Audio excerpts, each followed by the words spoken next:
Ang lakas po ng ulan kanina pang madaling araw. Nandito ako sa bus stop at nag-iintay ng bus at papasok sa trabaho. Ayan na, nandiyan yung bus.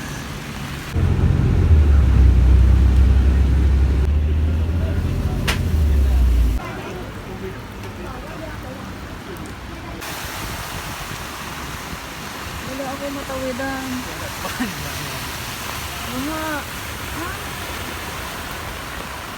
diyan pa ako tatawid, oh. Grabe pa nga. Yung iba nagyaya pa. Oh my gosh. So, ayan. Nandito na ako sa office at basang-basa yung pantalon ko. Naghubad ako ng sapatos kanina para lang makatawid. Ayan po. Oh.